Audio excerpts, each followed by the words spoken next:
I guess every family has its secrets.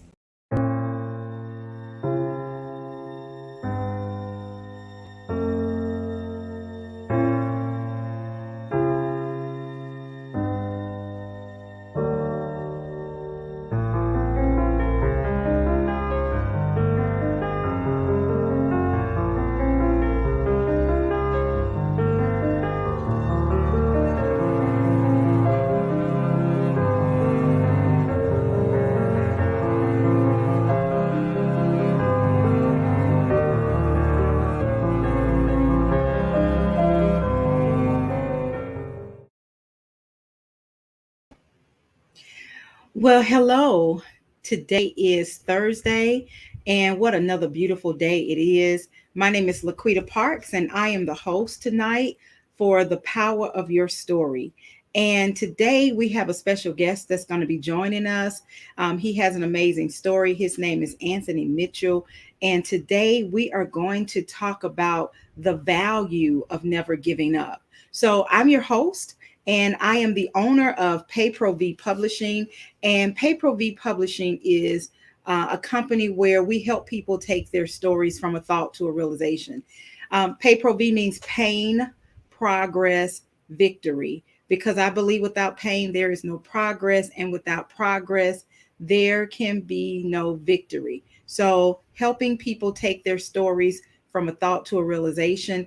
And a lot of those people understand that there is value in their story, there's power in their story, and never give up. Perseverance, perseverance. So, in everything that we go through, we have to keep striving to different, to new, to growth, to building. And so, today, my special guest and I will dive into the value of never giving up. Just to share a little bit about my story, when I was 4 years old, I was, went into the hospital to have my tonsils removed. I was given a shot, of penicillin in my sciatic nerve, and it poisoned the bone in my leg. It left me crippled for life. Well, they told my mom that I would never walk again. And guess what? I'm walking. Now, was there struggle in that? Yes, it was. Did I have to learn how to walk again? I did. But there was value in not giving up, because if I would have given up, then I probably would not be here talking to you today. So I want to share a piece of my story. So this is my book. It's called Walking Limitations. Walking limitations, but by other people's definition. And this book is all about the walking limitations that I didn't have control over. So when we're born, we don't have control over how we're born, where we're born, what family we're born into, what community we're born into, where we live, what we eat, what we ride in. We don't have any control over that. However, as we grow and as we become adults, we begin to take more and more control of our situation and our circumstances. So, walking limitations starts out with limitations that were put on me that I didn't have a choice in.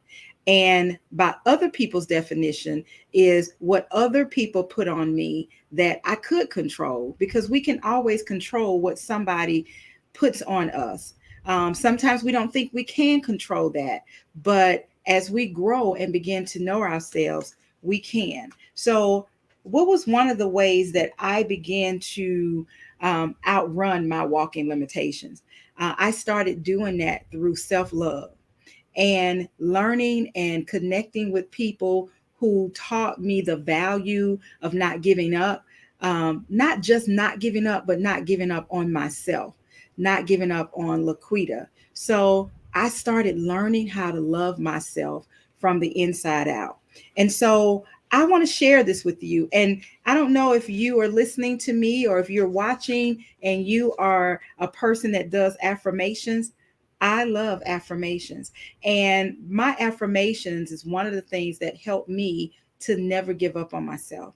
So I'm going to share this with you. And feel free to leave a comment, send a message if you want to know more about what I'm talking about these affirmations. Then let me know. I'd be glad to share it with you. Self love is an amazing journey that I chose to take many years ago. My journey started with a simple 3-word affirmation: I love myself. I won't lie and say it was easy, but it has definitely been worth it.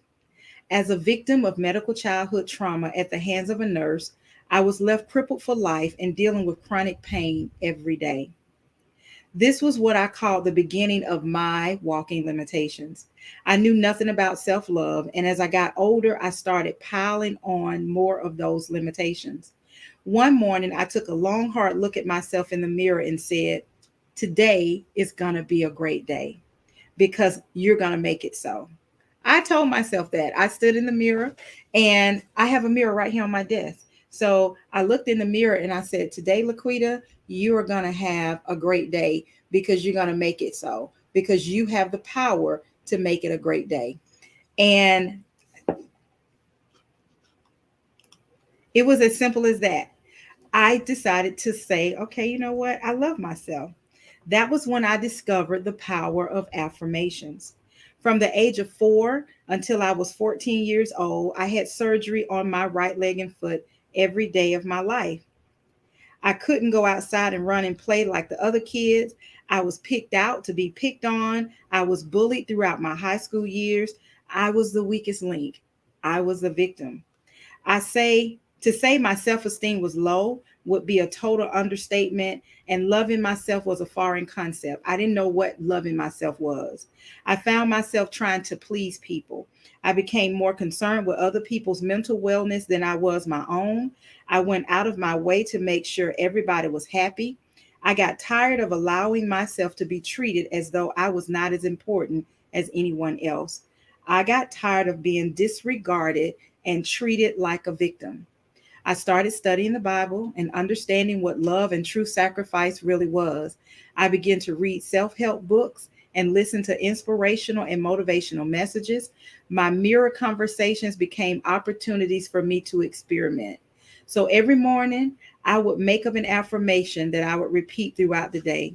And my favorite affirmation was and still is, I love myself. And I see that my guest has arrived and we're going to bring him on. I'm so looking forward to this conversation. We are so glad to have Anthony Mitchell here. Anthony, I think you're muted. And can you bring your camera on?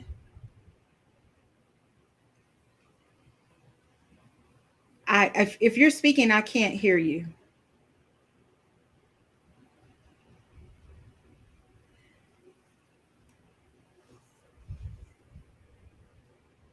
So it sounds like Anthony might be having a little bit of technical difficulties.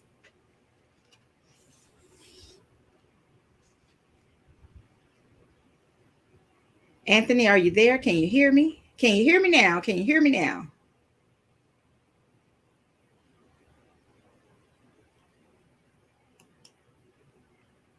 Okay.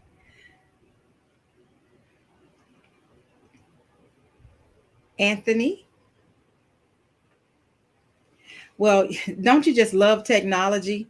Every time there's always something going on. We just have to roll with it. Technology is technology.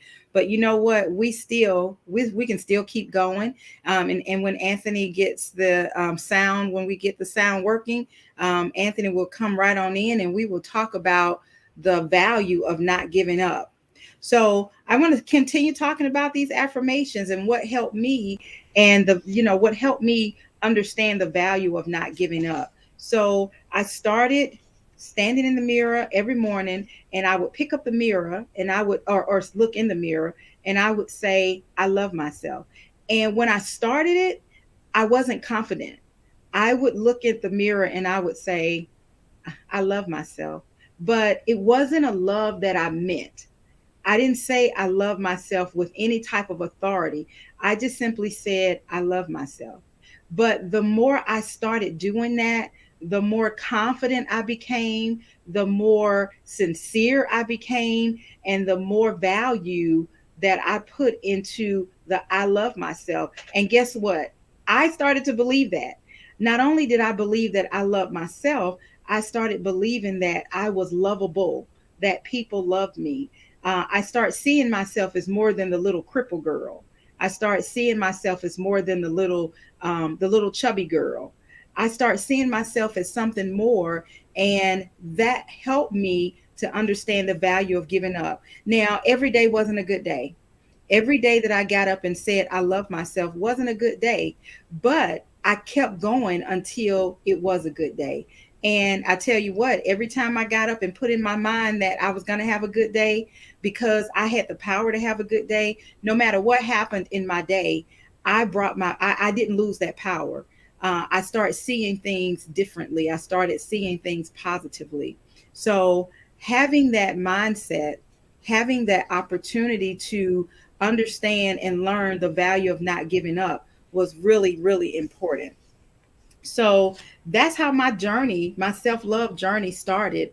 And I started teaching other people through my being positive, how to love themselves and how to understand that there is power in your story, there's power in never giving up, there is power in loving yourself, the value of loving yourself. So it looks like there is something going on with Mr. Anthony Mitchell's um, system. We still can't hear you, Anthony.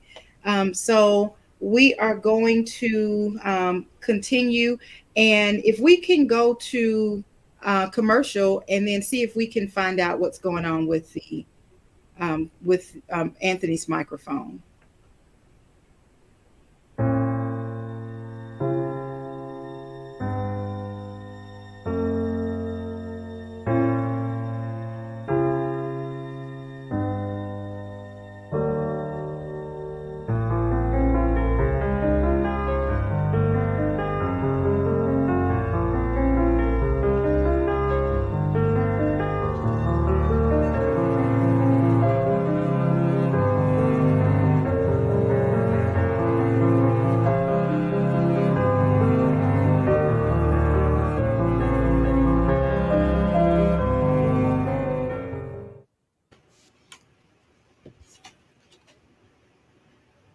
So I'm not sure what's going on. Something is still going on with Anthony's microphone. So what we're going to do, and sometimes things happen. We don't have any control over things happening, and sometimes it kind of throws you off and throws you off your game and makes you makes you a little scattered. Anthony, are you able to hear us now? Okay. So we were going to talk about Anthony's story and talk about Anthony's book, No Sweat. Anthony has an interesting condition that causes his body not to perspire. And before meeting with Anthony and talking to him, I'd never heard of that before. So we're going to invite him back another time when we can figure out what's going on with his system. But in the meantime, we're going to keep going. And I apologize if I am a little scattered. Anthony can hear us, but we can't hear him. So, Anthony, I'm so sorry. But please feel free if you have any questions, please send those questions in. And Anthony will invite you back at another time so that we can make sure that the people can hear you and they can hear your story. Anthony has an amazing story, and it is definitely one that deserves to be shared. He has an amazing voice. He's a motivational speaker. He's also a poet and a songwriter. And I was looking forward to hearing some of his poetry tonight. But again, we'll invite him back on at another time. So in the meantime, I am going to share a few excerpts from my book, Walking Limitations. I have the honor of being the author of the month for May in the Black Women Authors Group, and I'm so excited. So what I'll do today is I'll share some excerpts from my book, Walking Limitations, and then we will definitely have Anthony to come back on at another time. So let's share. It has been a journey filled with pain, hurt, and sadness. I have cried more tears than I ever want to admit, and I have made it through many sleepless nights. How does a simple procedure, leave a child crippled for life? No one knew when I went into the hospital to have my tonsils removed that it would take me on a roller coaster ride that has not yet ended. Although it has not been easy, I've learned to trust and depend on God because He is faithful, even when I'm not. The road ahead may be bumpy, but I know that just around the corner there is a rainbow in the clouds. Oftentimes, situations occur in our lives that leaves us physically, mentally, and emotionally scarred. Walking Limitations is an inspirational story of how I went from victim to victory and how you can too. So, let me first share the inspiration for Walking Limitations. I never set out to be a writer. That's the first thing. I like to write journals. I always wrote journals, and I call myself a bona fide note taker. In fact, I have journals that I've had for years, for the last 20 years. And as a matter of fact, let me share a little secret with you. I had a journal, and some we all have alter egos. I don't know about you, and I'm not going to say all, but I know I had an alter ego. That was before I am the person that I am now. That was before I was saved and baptized into Christ. But before that, whew, I was something else. Okay. So I had an alter ego, and that alter ego kept a journal. And on that journal, I wrote everything that an alter ego writes, because the LaQuita that I am today would never write things like that. Well, fast forward 15 years later, I found the journal and I started reading it, and I was like, oh, wow. I was going through some things during that time. And everything that I was going through, I wrote it down. And at that time, it must have been healing for me because I never experienced those things again. However, I decided that I did not want to die and have somebody, my children or anybody, my church friends, my sisters in Christ, didn't want to have anybody find those journals and be like, "Oh, we didn't know this lady." So what did I do? I had a nice little barbecue. I set the barbecue grill up, and there was no meat going on that grill. It was that journal, and I barbecued that journal to a crisp when there was nothing left but ashes. And so nobody, that journal will forever remain between me and God. So writing is therapeutic. I started writing my book when my mom and my grandmother passed away 17 days apart. And I wrote the book. I never had any intentions of marketing the book. In fact, I didn't market it. I just told a few people that I wrote a book, and I didn't even market the book. I just started not marketing the book, but I just started sharing pieces of the book over the last couple of years. And what I'm going to do now, I'm going to share just some pieces with you. And listen, if you want the book, if you want to know more about my story, you're going to have to get the book. Okay. And what you can do is you can go to www.payprovipublishing.com and pick up the book. That's PAPROVI publishing.com. And you can get the book, message me, and I'll send you a copy of the book. It's only $15. Okay. So I'm going to share the book. I'm going to share just bits and pieces. This poem is called Woman, Who Are You? Woman, who are you? Is that what you ask? Well, listen for a moment as I remove this mask. A mask that says wife, is that who I am? A wife that is humble and meek as a lamb. A mask that says mother and giver to all, the children that run and stumble or fall. A mask that says sister to more than a few, some sisters like me, others like you. Who am I? Well, I want you to know I'm not just a wife or a mother for show. I'm not just a sister to my mother's child or just any old body who carries a smile.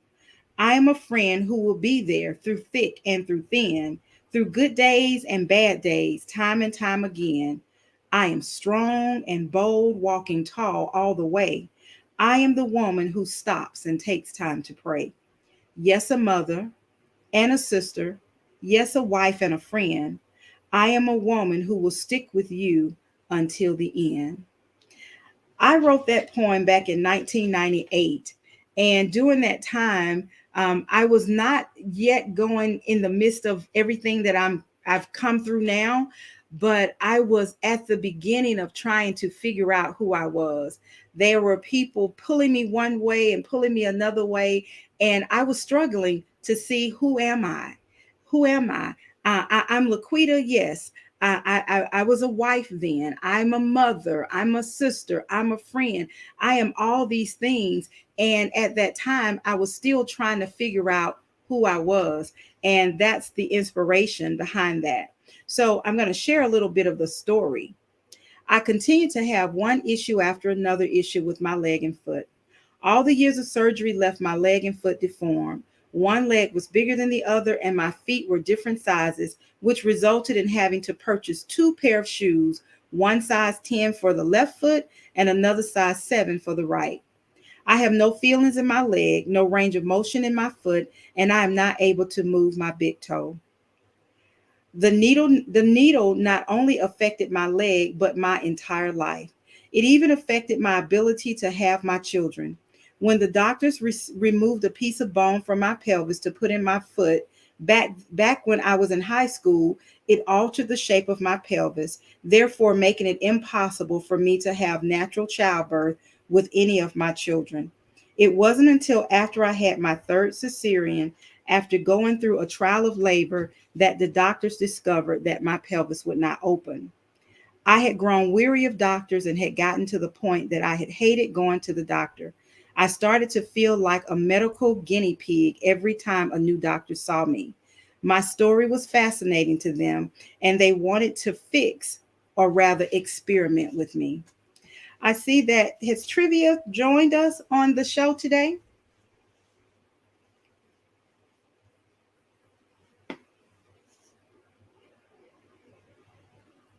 Okay.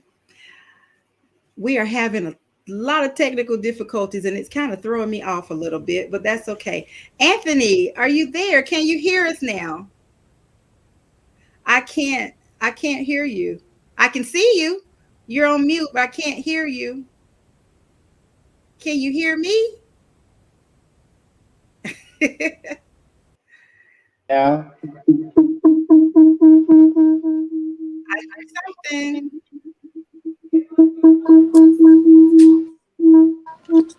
Hey trivia. Hey, honey. We're Can having you technical. I can hear you now. hear me? Okay. Okay. Thank you. Hi. Thank you so Hello, much. hello. I am so sorry. I have no idea what's going on. I've never had it. This is a new lap desktop, and I had never had that. I have no idea what's going on. So I had to use my phone for audio, and the visual video finally came on my desktop. So just to let you know, sorry again. Well, listen, it's okay. Things happen. And you know what? I have been through so much in my life that, you know what? You just have to roll with it sometimes. And sometimes it's difficult. And today, honestly, today has been a very difficult struggle. It's been a struggle for me because I had an eye appointment and I didn't know Mm. they were going to have to dilate my eyes. So I'm sitting here. So it's been an interesting last 20 minutes, but that's okay. You're here now, and I appreciate the listeners. Listen, don't judge us, okay? Don't judge us because you guys have some bad days too. And this is not a bad day. This is just technology, okay? So thank you so much. So Anthony, how are you? All things I'm considered, blessed. all things considering, how are you? Yes, I am blessed. I am blessed. So thankful to be here. Again, your patience. No problem. No problem. Listen, I have been granted an amazing amount of grace. I did an interview just the other day and on the same network, and these wonderful people gave me grace because I was somewhere waiting on time, similar to you, and I had my time zones mixed up. So I listen. I appreciate grace, and I give grace and receive it abundantly. So tell us about yourself. Where are you from, and where are you from? Where are you now? And tell us who you are, and then we'll get into the value of not giving up. Sure. Well, again, of course, my name is Anthony Mitchell. I was born in Los Angeles, California, raised in Texas. Um, lived in Florida, moved around a little bit, trying to see a little bit of the world. I went to college in at the Art Institute of Seattle, lived in Vegas for a little while, got my degree in music and video business, uh, chasing my dream or going toward my dream in the music industry. So I learned, a bit about the business of the music industry, which is carries on in a lot of different industries. But I've been writing poetry as a child. Eventually started writing inspirational poetry, learning more about God and how much He's blessed me. It was just obvious that my poetry would take a transition and writing inspirational poetry. And so I did a lot of that for a local AM station. They would recite a lot of my poetry. I was, my story, I was born with a rare genetic condition where it is called HED. Medical term is hypohidrotic ectodermal dysplasia, which left me without any sweat glands. They say it touches all five of your senses. I think I've had a little touch of all of them, but continuing to pray, God seems to get me through each one of them. Had challenges, of course, but I wavered through them. But I carried on with my in life, in school, a little slower than getting through there, but I got through there. Had a lot of athletic ability, so the coaches recognized that I excelled in sports. And then in school, I eventually went on to college and graduated, as I said. So I didn't let those things, those challenges, which were very high, get me, but I excelled in them. I eventually made a transition and continuing from my music to just telling my story. I constantly thought about the things what did I want to do in life and everything, and they were always there. God blessed me, get through the challenges in my journey in life. He blessed me with the gift of poetry, and I learned some about business. So I transitioned all of those into using my poetry and, and my t-shirts and doing spoken word poetry and do greeting cards and things of that nature. So I just used everything that he's already given me, speaking, telling my story, and hopefully being able to inspire others and, and what I've been through, which they can also do the same. But I had to definitely stand firm on just praying. God get me through whatever challenge that placed in my path, and I continue to do that. And He always seemed to, get me through.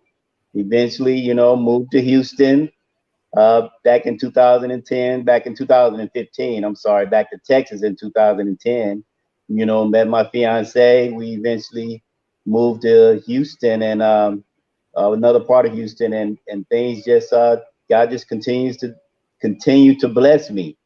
Self-published my two books, No Sweat, my most recent book. Prior to that, back in 2012, I published Living Without Sweat Glands, which basically I rebranded No Sweat because it shows my story, living without sweat glands, and I talk about all of some of the things that I had to deal with from a child growing up, and no sweat from the transition into you know uh, my business ventures and things of Mhm. that nature, and how he's blessed me to be able to slowly excel in those. So I mean, I just feel I'm a walking testimony in so many ways, You and are. I definitely you have to testify that to anybody you meet. Yes. I like that. There are so many people who go through obstacles, and not there are people who go through not multiple obstacles. There are Mm, some people who encounter, they have what I call a silver spoon in their mouths, and they don't really know struggle. And then there are people like you who have gone through an abundance of things. I'd never heard of that condition before you connected with me. And I looked it up, and I was like, wow, I know how I am when I get overheated, mm, and it's very difficult. And then I have some autoimmune conditions, and when I get hot, I start to itch. And so that's of course with some of the medication that I take, but I never heard of that before. And I'm like, wow, life, that surely, because you can't cool your body down, and that's what sweat does. It kind of regulates, or cools your body, right? And so when I read that, when I read your story, I was like, wow. And then that was amazing enough, but to know that you were an athlete. Yes, So how yes, was it? How were you to be? Because when you're running and jumping and you're sweating. So how did you yes. manage through all that? Would you believe that when the coaches knew I had the athletic ability, they, from just from around the school, your classmates talk, and as far as speed, and then of course, that could transition in all sports. But my coaches, the doctors they weren't going to approve me to play because of my condition. All the things that could happen. So they finally got him to let me play, and track and basketball is what I did. And so when they did that, they just said, of course, they would monitor me too, but they say whenever you get too hot, you need to just come out. So what I did as I played basketball, I was soaked. My jersey, my shorts, everything was completely soaked. And of course, prior to going on the court, I would have a wet towel around my neck, and I would just stay cool, plenty of water. That's what I did in basketball, and blessed to be able to get through the year. After a year or so, I broke my wrist, so I did have to fall back a little bit. But eventually, I was able to come back in basket. And then basketball, that's what I did. In track and field, I anchored all my relays: the mile relay, the 440 relay, the long jump, the high jump is what Wow. also I ran, the 200, the 100. So I playing all of those different events in a track and field. That was tough, of course, let alone having the condition I had. But God blessed me to get through that. I stayed in between events. I would just stay cool, plenty of water, and just soak down everything. That's how I ran. I ran as wet as I could be, with not without too much water going everywhere. Hmm. Hmm. And as soon as I would finish, someone would be there to help me, get water and everything. But yeah, and I excelled in them. Eventually went all the way to state in track and field. So in the long jump, actually was the only event I made it to state in, and I was thankful. I was just happy to be able to play. I didn't expect, of course, to excel along through the year as I got better. You could kind of suspect, but that's what happened, and I'm thankful to be able to achieve that. Wow. You know what? That's the epitome of where there's a will, there's a way. Yes, So yes, if you have the yes. will to do it, you can find a way. And I love it. So that's kind of like a no excuses. I usually say I'm a no excuses kind of person. Mm. But there, and I know there are reasons. There, everything happens. There's a reason for everything, but you don't. There are also excuses. So I absolutely love that. There was no Mm. stopping. So you truly understand the value of not giving up because you found something that you wanted to do and you found a way to do it. And the thing that's important is there were people who were supporting you on that journey. Oh yes, yes. Countless people, from family to friends that I would meet and bond with along the way. But I have to say that, yeah, I mean, that definitely helped. But just being, you know, blessed and thankful, always praying, and things just seem to work out. It just seemed to work out. And God only knows and has the control of all of that. So, hey, I just kept going, never giving up.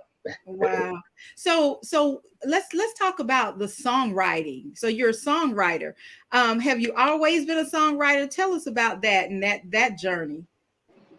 Yes, well, I never learned to play an instrument. I made attempts to take piano lessons.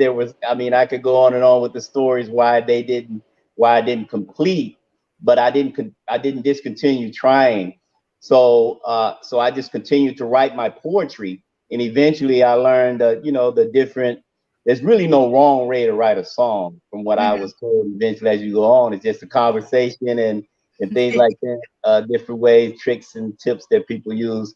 But I just started writing. I would, not knowing as a child growing up, after I knew I had a poetic, gift, I would write the record labels, with no business background. I would write letters to them, and and send maybe two or three, maybe more of my poems to him, and just explain that I'm a songwriter and I would like to be signed to your label. And it was when I think back, it was funny. But eventually, one A&R representative wrote back to me and told me what I needed to do. You need to get someone to arrange your music, write some music for you, and all of that. So, of course, eventually, as I got older, I went on to college and learned about the business, and said if I don't learn anything else as far as that, I would learn that, and I would continue, working on crafting a song. But I was able to find, to finish in college, I was able to find a blues artist that, we just kind of, hit it off really well, and he recorded two songs for me. Okay. He had a studio in his home, so we went in there and recorded a song that I had, and I was writing about his life. He had went through a divorce and everything, and I wrote the first song I wrote was called "She Took It All." That was the title. He had went through the things he had went through and what he was left with after his divorce was settled, and that was the surrounding of the song. The other one was Wonder Man, and they were blues songs, and those were the only two that I ever had recorded. I changed that. I'm sorry. Years later, I met an R&B artist from California, and I met him in Seattle, and he recorded one of my songs, and we never were able to connect eventually to the end. So he recorded the song, and we parted ways, unreconcilable differences, and that song pretty much just went in the wind. But it was a learning experience. I loved it. Both of the guys that I worked with, I was thankful that they were able to, take me to another step in that industry. But I learned a lot in that. That was as far as it gone. I haven't given up on my music or songwriting. I have multiple poems that I've written, songs that I've crafted myself. So that is one of the goals that I work toward at some point in my life. Now, did you say they were published or they were not published?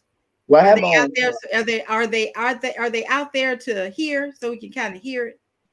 No, unfortunately, I have probably a cassette around, and it maybe Okay. he listed it at, yeah, around the house. But I did start my own publishing company, Up High Music, Okay. and I'm under ASCAP as a songwriter and as a music publisher. So Okay. I pretty much laid the foundation for that. So when those projects come along, I'll definitely be working for them. But right now, my message and my being able to spread inspiration and whatever God blessed me to do, Okay. So if there's somebody that's looking for a songwriter, are you open for business? Oh man, I would love to be able to work with someone. I would Okay. love to be able to work with someone. The opportunity presents itself. I would love to do that. Okay. You guys heard it. You heard it. If you need a songwriter, Anthony Mitchell is available. So are you open to sharing some of your poetry with us today? Yes, I'm glad you asked. Which is the foundation of what we've been speaking on. It's called Source of My Strength. Yes. Praise God in his infinite power always. Become effective witness to those who are lost. Be thankful for what God has already done, for he has so graciously more than paid the cost. Love always your neighbor truthfully, which are God's children defined. We should also remember that answered prayers respectfully falls on his time. The storms that will definitely test our faith in all moments of our lives. Remember this when going through. It is always part of God's design. So, brother, sister, friend of mine, take these words God has given me. Pass them on as you speak with conviction. I feel this is what God would have it to be. Source of my strength. Oh, I like that. Are you supposed to snap when they Yes, I like that. So thank what was you. the inspiration behind that poem? Well, it's the cornerstone of my whole mission of never giving up and keeping God first. He's the source of everything that I'm blessed to be able to do. I give all glory to God on everything, and I know that as long as I continue to pray and stay in alignment what he's taught us, in his word, then I know that there's always something that he has in place for you with what gift you have. You just have to continue to stay in alignment and continue to pray and keep him first in everything. Yes. You said something earlier when you said you had all these gifts. And that's the thing. God has already given us everything that we need. He has already equipped us with everything that we need to do what He needs us to do. And we don't have to go looking for those gifts. We don't have to go looking for those talents. He's already blessed us with those talents. We just have to uncover them and find out what they are. And you uncovered a multitude of talents. And that's the thing. Everybody doesn't have the same amount of talents, but it doesn't matter if you have one talent. You've been equipped to use that one talent. And I'm telling you, even with one talent, you can magnify that one talent as if you had 10 talents. And Yeah. that's just how it works. And I like that you said you use those talents, to do all of these things that you're doing, and not be limited in what your abilities or lack of abilities were. And that's amazing. What else, what other advice would you give, from somebody who is struggling? Maybe, when you were coming up, you had a support system. There are a lot of people out there that are going through some things. They don't have that support system. What advice would you give them? Well, definitely, as I mentioned, keeping God first. But there's always somebody that may be interested in, get to know people, networking, that would be able to kind of give you those encouraging words that you need, that you may, be able to use to help you to get along. But definitely keeping God first and just be open to reach out when you need it. When we reach out, don't feel that you can do everything on your own. There's somebody that may be interested in and may be willing to, give you those extra tips that you may need to kind of move along. But yeah, you just keep praying and reach for that. And things work out continuing on. Yes, yes. So, I believe that's why I believe that writing is therapeutic, because there's power in the story, and there's always somebody waiting on the other end of your story so that they can heal from their story. They may not know that your story is what they're waiting for. But if you don't share what's going on, if you don't share your story, then nobody will know. If you didn't share your story, and if you didn't use those talents to come from, from outside of yourself, and let people know, hey, this is who I am, let people know your story, then we would know. We would know that there was the opportunity to be able to outrun not having sweat glands. That's amazing. That's amazing. Yes, and another tip for you, your body has sweat glands, of course, but your feet have the most sweat glands. And so you can imagine when you're in shoes and how hot your feet get. And my feet, sometimes it would feel like I'm walking on hot coals. The Wow. more I'm running and yeah, but I would eventually get out of mine after running and everything. But in basketball, it seemed like when it would be the most, they would be like blazing. But that's there's an extra tip. But hey, God made a way to get through that. That Yes. was tough. So let me ask you a question. So obviously the cooler months are better for you. Right. And did you say you lived in Las Vegas? Did you move to Yeah, I Las lived in Las Vegas? Vegas for a few years, and I also lived in Florida for 5 years. Seattle, where I went to college, about 7 or 8 years. I wanted to travel. Growing up in a small town in Texas, I wanted to see a little bit of the world, and I just got out there and started traveling. I made an attempt to get in the military and see if I could do a little bit more traveling, but because of my condition and what I neglected to mention to you, I had lost my left eye, vision out of it and everything. But during that time, when I was attempting to get in, uh, I was legally blind in my left eye. Oh But wow. years later, in 2010, eventually it was removed after multiple surgeries and things. So that was another obstacle that that didn't allow me to get in. And then of course I had thought of being a truck driver. So those are things I thought could travel, not giving up my dreams in music at that time. And then spreading my message. I feel if I could get out of this town and move around a little bit and see if I can make some things. So you have so did you lose your eye because of your condition? Know that it was the wrong place, wrong time growing up, Okay, you know, understood. with some friends and fight break out and drive-by shooting, and I was one of those that got hit just pulling up at a local nightclub years ago. I was approximately about 25 years old then. And yeah, it was a drive-by, and lo and behold, I was the one that was hit, you know, and it bullet shattered, a fragment of it went in my left eye. From what we came to realize, it was supposedly a 22, and you know, that was nothing but God, because that bullet could have traveled in my brain. I could have been a Yeah. vegetable. All of those things could have happened, and in retrospect, when it happened, I didn't realize that.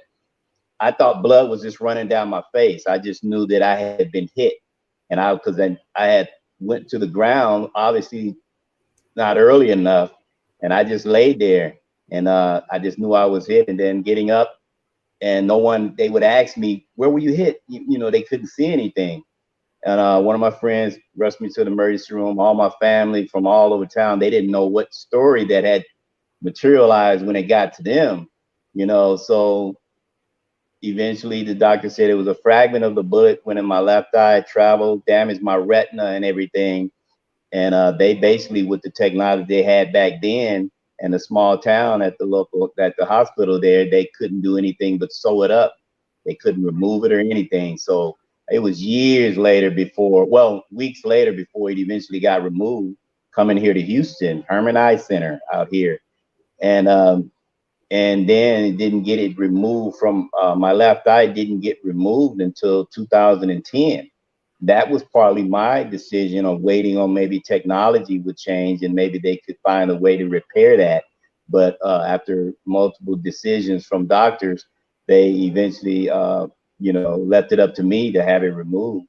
And at that time, it was removed 2010. So that was a bit of a challenge there, but beyond all of that, I knew um, God has gotten me through so much, and He was going to get me through that. I couldn't see out of it legally, for years. So when it was removed, sometimes I would not even feel that it's not there, you know.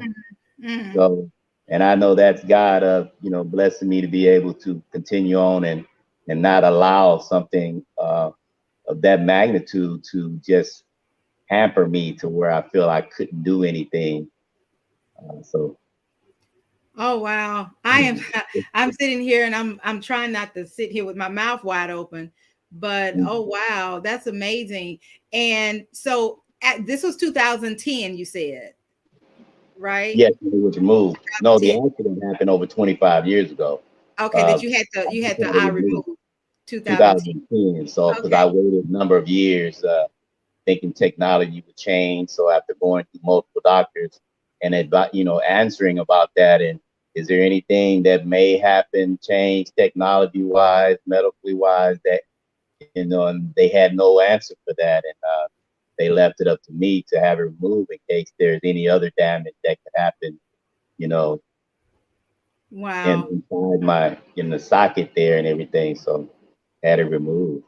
Wow. I love it. I love it. Not that you had your eye removed, but I love your passion and your spirit for not giving up. We're gonna have obstacles that's gonna come our way, some that are within our control, some that are outside of our control. But the value in not giving up is the benefit at the end of not giving up.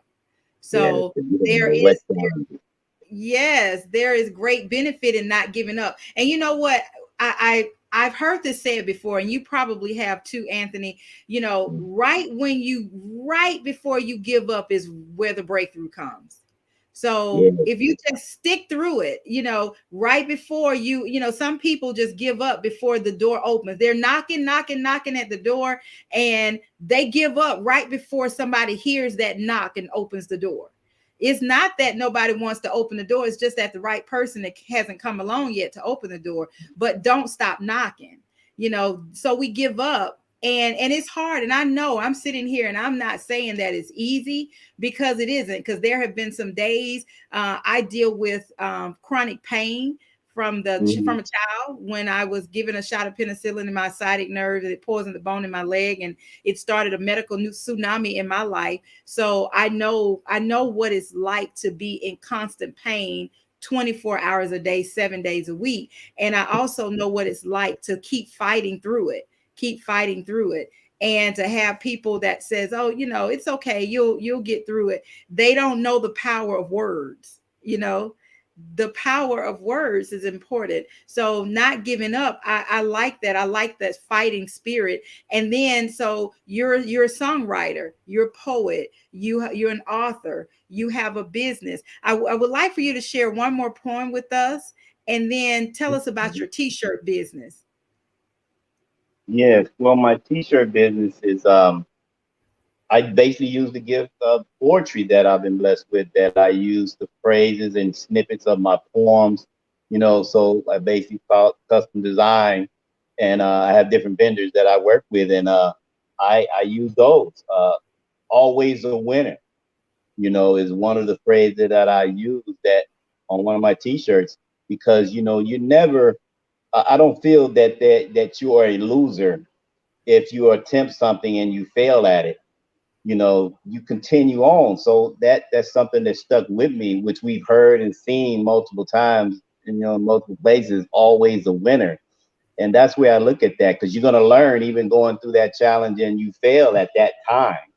If you want to consider that a failing, I feel like it's a learning experience, I should say.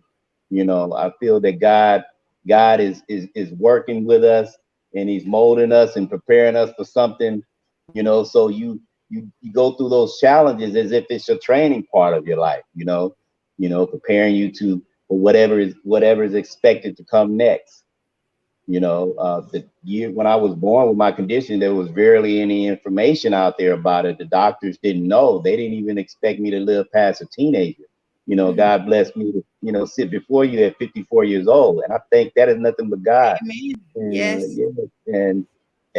they didn't have the technology as far as now. They have these different devices now. You can wear cooling vests, which I use when I walk now, and I get out and move around a little bit longer in the heat than necessary. They have vests that you can wear now that keep you cool and things of that nature. When I was growing up, it was a wet towel, or you keep as much water on me as I could, and let that sustain. As long as that sustained, I would continue on with that. So, and as and as time go on, technology changed to be able to assist you in whatever challenge you have in your life that is kind of halting you. There may be some point in time where there's different information, different technology that allows you to probably move forward, or even just somebody telling you, if you do it this way, you might not have that challenge anymore. So look at it Yeah. like that at times. I love that. I love that. Can you share another poem with us? Sure. This is a short one here that I wrote. Is called Giving Praise. Feel Giving free praise. to thank the Lord in your outside voice for what you have to be thankful for. Make especially sure that you do it before you go outside that door. Many didn't wake up this morning not knowing it would be their last breath. So no matter what you got on your mind, please, my brother or sister, this you don't forget. Giving praise. The name of that one. Wow. Wow. I like Yeah, that. I like that. So thank if you. so how can the listeners and the viewers, how can they get in touch with you? And if they want to purchase your book, how can they purchase your book? They can definitely reach out to me by email, Anthony Mitchell Speaks 52 at gmail.com. They can also reach me on Facebook Anthony Mitchell, author, inspires. Anthony Mitchell inspires, and No Sweatshop, and Instagram, Time to Shine 68. And Twitter, not over for me yet, is my Twitter account, and LinkedIn. They can reach me on LinkedIn, Anthony Mitchell. Author, speaker. Awesome. So before we close, and I want to say thank you so much for being here. I know we got a rocky start. Technology is amazing, isn't it? It either works for you or it doesn't work for you, but it's a necessary. It's something that's necessary. So I want to say thank you so much for being here, and thank you so much for your persistence and understanding the value of never giving up, and even showing people through your own walk how it's important not to ever give up, because there is breakthrough coming. If you run and faint not, it's a breakthrough coming. So what advice, what last words before we close up that you would give our listeners for somebody who is thinking about giving up? What advice would you give? Look within yourself, and know that there is something inside of you that is great. But the only way that you're gonna know is if you go through those challenges, things that you know what your challenges are. Go through those challenges and keep going. There may be just on the other side of that, you'll get to realize, and obviously others will see how great that you are. Keep that in mind. And in your journey in life, just consider every challenge as a time for you to just get better. You know, and finally, definitely always keep God first in everything you do. Because I feel that I'm a living testimony that, he sustained and kept me here for something. And I know that I hope to be able to continue to show others that, hey, this is what God has done for me. I had challenges in my life, multiple challenges, and he continues to keep me here. And I want to be an inspiration and hopefully a blessing to others. I love that. You remind me of a song that I used to love all the time. I am a living testimony. I should have been dead and gone, but Lord, you let me live on. I am a living testimony, and I thank God I'm still alive. I love that song. Thank you so much. Thank you so much, Anthony. Thank you. This has been a great conversation. The value of never giving up. Thank you so much. I am LaQuita Parks. I am your host of The Power of Your Story. And this has been my segment today with Anthony Mitchell. I am the publisher. I am the owner of PayProV Publishing, and PayProV is Pain, Progress, Victory. I can help you take your story from a thought to a realization, no matter where you are in your story writing journey. If you have a story, and 100% of everybody living and dead has a story, I can help you tell that story. Identify what parts of your story you want to tell. And if you started writing and you find yourself stuck, I can help you get unstuck. And if you've already written your story and you're ready to publish it, I can help you do that too. So remember, your story is your story. Don't leave this world without telling your story and sharing your story, because there's somebody waiting on the end of your story so that they can get healing from their story. If you want to reach me, you can reach me at www.payprovpublishing.com. That's PAPROVI publishing.com. And that's my story, and I'm sticking to it. This has been a plump, pleasing pleasure, better than a triple decker peanut butter and jelly sandwich. And I'm not changing my mind on that. So thank you so much. And until next time, we are here every Thursday, 7 p.m. Eastern Standard Time. Until next time, be good.